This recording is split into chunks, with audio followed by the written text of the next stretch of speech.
Welcome to the Published and Paid podcast, where we share book, business, leadership, and life lessons in 20 minutes or less to help you build a thought leadership brand and business. My name is Jasmine Womack. I'm a former middle school language arts teacher turned seven-figure entrepreneur, and I am glad that you are here. Let's get started.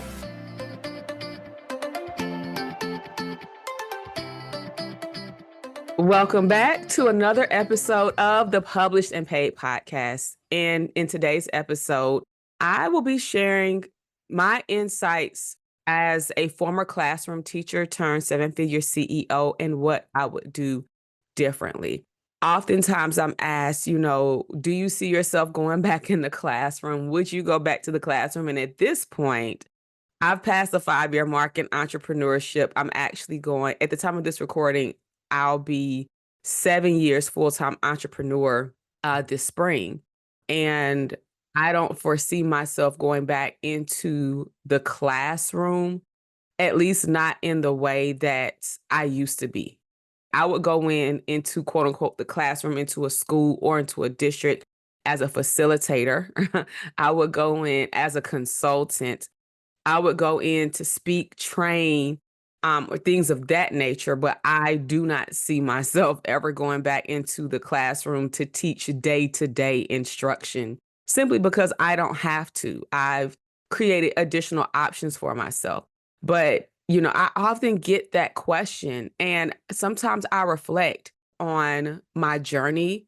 I reflect on my former career as an educator and what I would do differently. And so I decided to share this podcast because I know that there are a lot of educators, assistant principals, and district personnel who listen to the podcast and who come to my trainings because I know that I'm a former educator and there's some form of encouragement there, like, oh, if she did it, I can too. You absolutely can.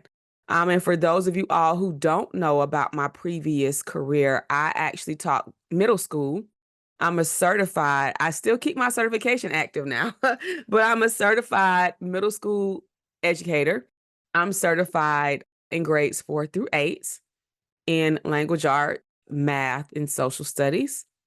I'm also gifted certified, and due to my graduate school studies from my master's and my specialist, I also have studied educational leadership. So I have a master's degree in curriculum and instruction and a specialist degree in educational leadership. And at the time of this recording, I'm back in school working on my doctorate in educational leadership and curriculum. It is a doctor in education. And so I'll probably do another podcast episode about why I chose to go back to school to get an EDD. But when I was in the classroom, my original goal was to become an instructional coach or to transition into some level of district level personnel. At the time, I did not want to go into administration because I knew the workload and I knew the time commitment and requirement. And at that time, I had very small children. I also was newly married. We had a blended family. My bonus daughter lived with us and my husband traveled for work. At that time, he was an engineer for Norfolk Southern Railroad. He came from a line of railroaders. His father, grandfather, like that was what the men in his family did. And so at that time, he was traveling. He was maybe home every 2, maybe every 3 days, which left the bulk of household parenting and everything to me. And so at that time, I just could not see myself going into administration without having the help that I knew that I would need with 2 small children and at that time, a high schooler. She's in college now. I just knew I didn't have the capacity to do it all. I was, even at that time, I was department chair. I actually stepped down from my department chair position just because I like to serve in excellence and I wasn't able to serve in excellence. We would have departmental chair meetings after school, and I would have to drive from Cobb County, which is where I worked at that time, to Douglasville to pick my children up and go back to Cobb County to make the meeting. Like, it was so much. And then I have to come back to Douglas County to pick my bonus daughter up from her extracurriculars, then go home and do all the things. And I didn't want to, they didn't have any type of virtual options at this time. This was pre-pandemic. And I just knew that I wasn't able to serve in excellence. And I just didn't have the capacity to go into administration while I had young children with minimal help. This was pre-entrepreneurship, all the things, right? So I stepped down. Well, actually, I had written my books and I decided to put it all on my book, right? And put it all in my own business. But I stepped down from my position as department co-chair because I just knew that I didn't have the capacity. And I also knew that I enjoyed my summers and my breaks, and going into administration was just going to require a lot more of me that I did not have to give at the time.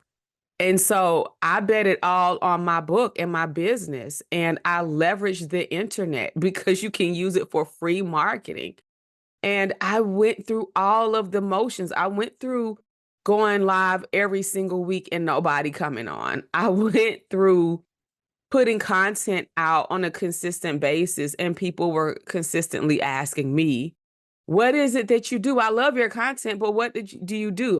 I went through having to get really clear on my messaging and paying for individual sessions from people to get to clarify my message and to do all these things. I went through giving everything away for free, to charging $10 for a 21-day workshop or course, to figuring out, to being afraid to charge $1,000 for my first 8-week course, to charging $1,000, to then charging 3, 5, 7, 10.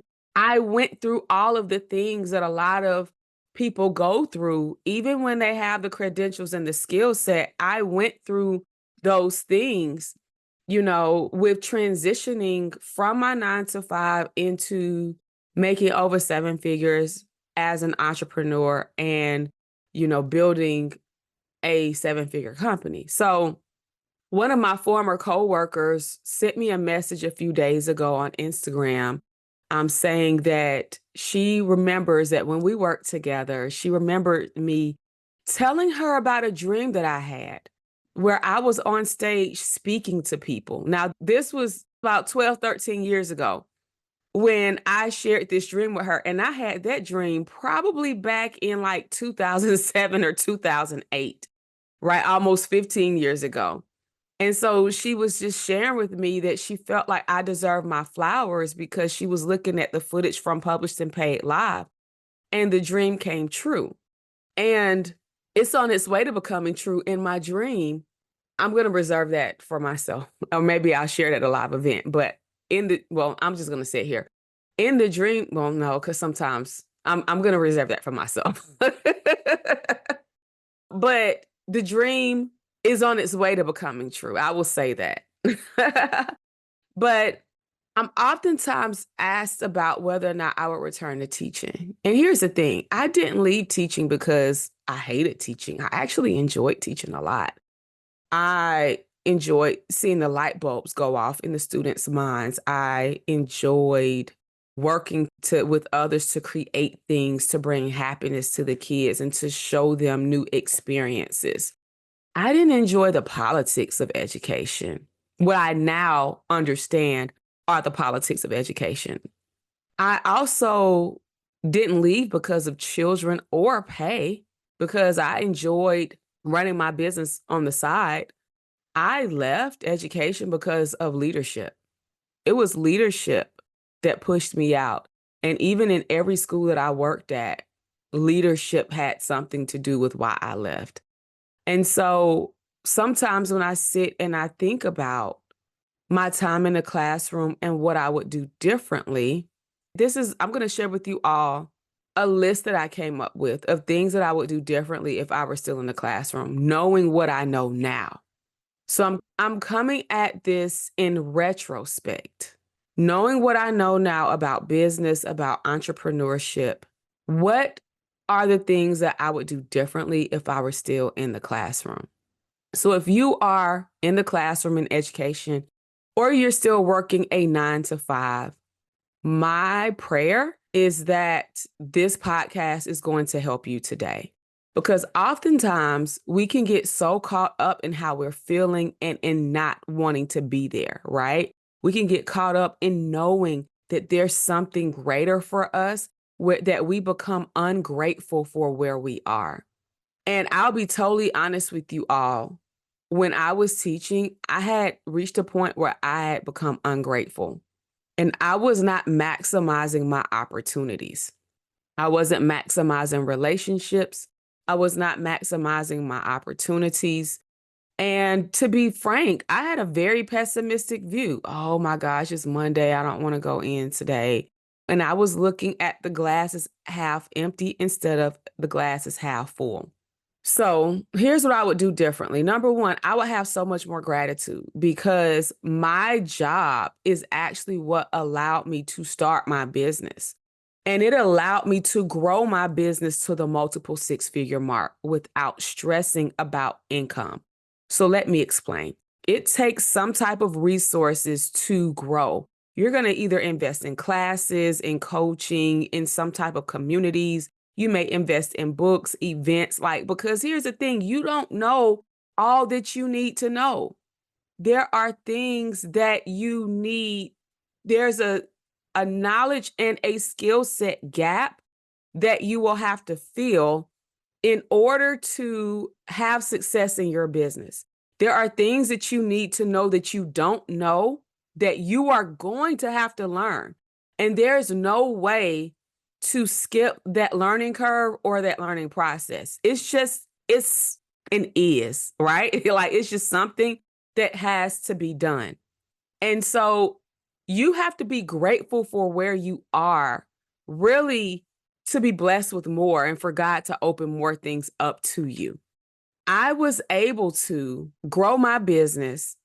And because I started generating income in my business, I reinvested that money back into the business to make it grow because I didn't have to take the money from my business to pay myself and take care of my day-to-day needs. A lot of entrepreneurs struggle because they try to hop into full-time entrepreneurship way too soon. And unless you have some type of funding, which most people do not, you are going to need a way to take care of not only your living expenses, but also your other needs, such as your insurance, your health insurance, vision insurance, dental insurance, maintenance for your cars, things that are going to come up for your children if you have children, all of those things. And these are the things that people don't take into account when they try to jump into entrepreneurship. Now, yeah, you can go try to qualify for Medicaid and all of that personally. And I heard that Medicaid has good insurance. I'm just going to say this, you get treated differently when you have private insurance. I'm just going to say it. You get treated differently when you have private insurance and when you can go to better facilities. And having finances and insurance allows you to do that. I'm going to leave that conversation there, right? But because I wasn't stressed out about money, I was still able to contribute to my household expenses. And my husband made a very good salary at the time. So we were doing well, and I was able to take the money from my business to reinvest it back into the business, which helped me to accelerate my business growth. I was able to invest in the coaching that I needed. I was able to get in elevated rooms with other people where I was able to expand my network. I was able to do more. I was able to have photo shoots. I was able to invest in content creation days and pay a videographer. I was able to host one-day events on the weekends or things of that nature. I was able to invest back into the business and the brand, which helped us to accelerate our elevation and growth. And when you were starting out, if you don't have income from your career and you're depending on the income from your business to take care of yourself, you are stifling your growth. So you've got to appreciate where you are. and you have to leverage where you are and make it work for you. The second thing that I would share with you is to really pay attention to your systems. And these are things that I did not do when I was working that I wish I would have, because you're going to need these systems in your business. For instance, hiring systems. What was the process that you went through when you got hired? You're going to need to input similar systems in your business when you get ready to hire other people. Evaluation systems. Do you evaluate yourself as a CEO? Do you evaluate your own growth and your own efforts? Are you just posting out content, or do you ever take 1 day per week or 1 day per month to evaluate the analytics and to see what content is performing well, what content is not, and to see what you need to do more of? Evaluation systems, evaluating yourself, evaluating contractors if you've hired contractors, because you are going to need those same systems in your business, right? Documentation. You're going to have to if you're not already good at it, keeping documentation for your business, especially when it comes to the finances and client support. Because some people will say in a minute, you didn't do this or you didn't do that. Thankfully, that's not my experience. However, I have had some less than perfect experiences over the past 6, 7, 8, 9 years. And you just want documentation, because your documentation will save you. Our documentation has saved us from chargebacks from people who came into some of our lower level offers, went through all the content, then tried to file a chargeback saying that they didn't get it. Oh, ma'am, yes, you did. Yes, you did. And we have it right here in our dashboard showing that you went through everything under your name, under all the things. Okay. So documentation will save you. PTO policy. So like in your job, you have sick days, you have sick time, you have personal leave days. You need to pay attention to those things, because you're going to have to establish those for yourself and for your company, especially when you start hiring. You're going to need these same systems in your business. So one of the best things to do is to pay attention to the systems that are helping to run the operations of the job that you're currently working, or the career in which you're currently working. Pay attention to those and develop an appreciation for them, because you will be able to lean on your own prior knowledge when you're creating those same systems in your company. Number 3, have a positive attitude. Your attitude alone can work wonders. And it was CJ who works with Dr. Eric Thomas. He said one day, I was in a private training with him, and he said to our group, what makes you think that you can go and influence and impact the world and you're not even doing your best to positively influence and impact your immediate environment where you show up every day? And that changed me, and that shifted something in me, because oftentimes many of us have these goals, right? And we want to go and speak on stages, and we want to write books, and we want people all over the world to read our books and do all of the things. However, that's only what we're looking at. And we don't actually take the time to determine how we can be a force where we are, how we can create amazing impact and influence where we're already planted. So if I could go back and do something differently, it would very well be to be intentional about having a positive attitude and doing what I can to impact my environment and positively influence my environment. That's including taking it up a notch with my students. That's including developing great relationships with my coworkers. That's including my body language and attitudes when we're sitting in meetings that I felt like could have been an email. Check your attitude and do your best to have a positive one, and be intentional about being an asset and bringing positive energy to the spaces where you are already planted. Because remember, when you do your work, you're not just going to work to do the task. You have to work as if you're serving the Lord, because everything that you do is a reflection. Ultimately, if you're a believer, it's a reflection of who you serve. So your attitude should reflect that. Is it going to be easy? No, not all the time.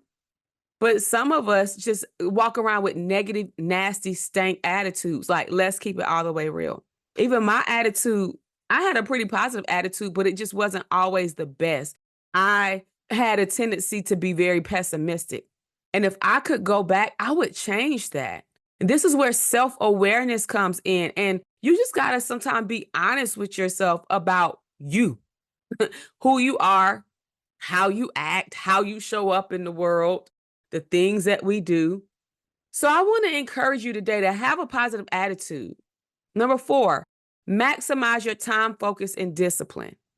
There's often a misconception that you need to be a full-time entrepreneur in order to maximize your time. And let me tell you, if you can't maximize and control your time while you're working a 9 to 5, then controlling your time as a full-time entrepreneur is going to be that much more difficult. I will never forget when I transitioned into full-time entrepreneurship. I was just going about my day however I wanted and thinking that, oh, I could work whenever I wanted to work, all the things. And then even my family, they felt like, okay, you're home, so you're available. And what happened was that my whole day would fly by. I would look up, it's 4, 5, 6 o'clock in the afternoon, and I'm sitting there like, oh my gosh, I've gotten absolutely nothing done today. Where in the world did the time go? Where did the day go? And after a few weeks of that happening and me getting almost nothing done, I said, this has to change. I said, I have to approach this like I'm going to work every day. You know what? Because I am. I was going to work and I was going to work for my own company. Oftentimes people get entrepreneurship mixed up. Like, you still have to work. You have to be disciplined. You've got to sit down and do the work. Now, whether or not you're going to do a 5 hour, a 4 hour work day or whatever that looks like for you, but there needs to be a solid set time.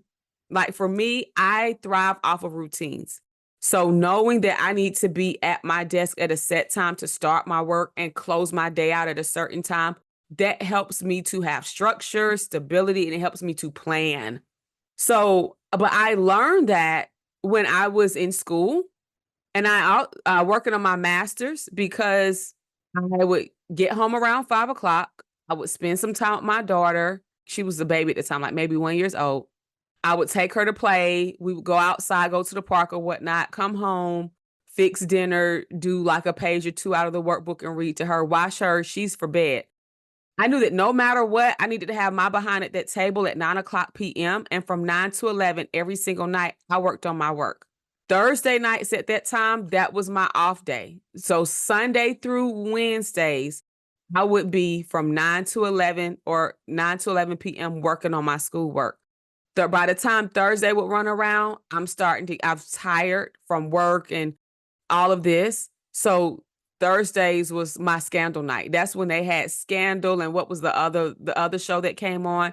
I would sit there and watch that with my mom every Saturday. I mean, not Saturday, Thursday. And then Friday, typically, because I was working towards something, I started doing hair. So I would do a head every Friday evening. And Saturday morning, I would go run at Stone Mountain, go to the farmer's market, come back home, get into my schoolwork for pretty much all of Saturday, and then go out and hang out or something Saturday night. That was my routine for about 2 years as I got through my master's degree with a child. So leaning on that, when I transitioned into full-time entrepreneurship, I had to put my mind back there. Like, these are my times. And even going back to how school was scheduled or set up when I was in the classroom, like as teachers, we had to be in the door by X time. We had to clock in by X time. We needed to have the dates and our boards updated, and we had to be at the door ready to receive students by X time, meaning that before they came in, I had to disinfect my desk. I needed to make sure that the room had been swept. I needed to make sure all my information on the board was updated, which I usually try to do the day before. But I would disinfect those desks every single morning. I would pray over the room, play some music, grade some papers, just get myself together. But at 8:20 every morning, I was at that door ready to receive students with a smile on my face, right? I have to have that same level of discipline when it comes to my business. Now, when I was working my 9 to 5 and growing my business, I had already finished school. I adopted that same 9 p.m. to 11 p.m. routine to work on my business. The kids are down to sleep by 8:30 at the latest. I have a minute to myself. 9 o'clock, I'm sitting there at the table working on content or creating something. That's what it was. That's how I built. And then on the weekends, I would put in extra time where I might get up a little earlier because I knew everybody would sleep in. And especially during breaks when I didn't have to go to work, oh my gosh, I murdered the breaks. I'm working on my business all day because I don't have to go to work. That was how I grew. So this is not about looking at your limitations. This is about finding the opportunities and maximizing them and making them work for you. Now, that worked at that time because my children were small. My children are in a different season now. They have hour and a half, 2 hour practices where I'm not at home, but I'm still in school. I'm still running a business. So I'll take my laptop. I'll do some work there in the gym or wherever we are, or I might sit in my truck or do something for the first hour. And then the second hour, go in and watch them because they like for me to watch them. You still have to make it work for you. So if you are working a 9 to 5 while you're building your business, or even if you currently have a business and you're trying to pivot, you just need to have your set times for what you're going to do, when you're going to do it. And that needs to be that. Like now people don't call me thinking that, oh, you're at home, you have all the time in the world. No, because I don't. I actually have less time now that I'm running my own company. So, but every day at 8:30 or 9 o'clock, I'm in my office. That's what it is. So you've got to maximize your time, your focus, and your discipline. You will not be successful without it. And that's the thing. There's nobody else can give you discipline. Nobody else can make you manage your time. Like you can listen to all of the things. You can watch, you can read all of the books, but at the end of the day, you're going to be required to sit down and develop the skill of discipline. You're going to have to develop the skill set of focus and maximizing your time wisely. Nobody else can give you that. That's something that's going to come from you. And it's going to require you to be serious and be committed to your goals. Last but not least, number 5, you've got to learn. And I touched on this earlier. You've got to learn. You've got to read. You've got to join communities. There's a gap between where you are now and where you want to be. And oftentimes that's a knowledge gap and a skill set gap. And you've got to fill the gaps. It is up to you to fill those gaps. So this is where coaching comes in. This is where joining communities such as the Published and Paid membership community. This is where reading books, like in the Published and Paid membership, our clients have a book a month. We have a book a month that we read together, right? That's where all of that comes in because you're going to have to bridge the gap. Now, there are a few things that I realized as well, okay? Your skills are transferable. So any skills that you're using right now in your career, it's transferable. You can use it in your business. If you figure out what skills are useful in your business, you can use those same skills. My gift of curriculum development helps in the online coaching and consulting space. My gift of organization and understanding how to talk to people works in the online coaching and consulting space. I used to have to create lesson plans. I used to have to create engaging lessons and discussions. I do the same work when I go live, when I create podcast scripts and all the things. It's just in a different way. I wake up and I still teach. It's just that my audience is now all over the world and they look different. They're just not young children. I also want you to realize that it's never too late for you. It's never too late. And I don't want you to ever think that it's too late, that your time has passed. Like your time is going to be and can be whatever you make it. Okay. You just have to decide what you want to do, embrace that, and you have to become the type of person that accomplishes those things. So it's not just accomplishing thing. You've got to become the type of person that accomplishes those things, which means that there are some things that currently exist in your life and personality and character that is going to have to change if you want to evolve and elevate. And I want to leave you with this. I want you to really focus on making impact where you are. When I was a language arts teacher, it was extremely powerful for my students to come into the room and see a book that their teacher wrote on the board, sitting on the stand on the board. A book with my name on the front, right? Especially when I had a core of what I had to teach was writing. And here they had a teacher who was a writer or who had written a book because it was a model to them of what could be done. And then the fact that many of them still follow me, they reach out to me, they're on my list. And now that they can see how things have grown. I made impact in my classroom, but I didn't make much impact outside of the classroom in terms of how I connected with, other staff members. And I feel like I could have done a better job with that in hindsight. And I should have. And there were a lot of things that I was immature about that I have just a different outlook now. So I want you to be intentional about making impact where you are and also having a positive mindset. Okay. Because the change that you want to make starts where your feet are currently planted. Do all that you can there. Put your focus, intention, and work ethic into continuing to expand and trust God to bless the rest. This concludes today's episode of the Published and Paid podcast. If you know someone who needs this, please share share on your platforms, share this with a friend, make sure that you subscribe. And if you're looking for a community to help you elevate your visibility and your sales and your network, you just need that extra dose of accountability and support as you are working to write your book or grow your business. I invite you to join us in the Published and Paid membership. And we're going to leave the link below in the show notes where you can learn more about it. If you're listening to this while the membership is closed, you can definitely make sure that you join the wait list for when it'll be open. Matter of fact, we'll put the wait list link in the show notes. Until next time, peace, love, and impact. And thank you so much for listening.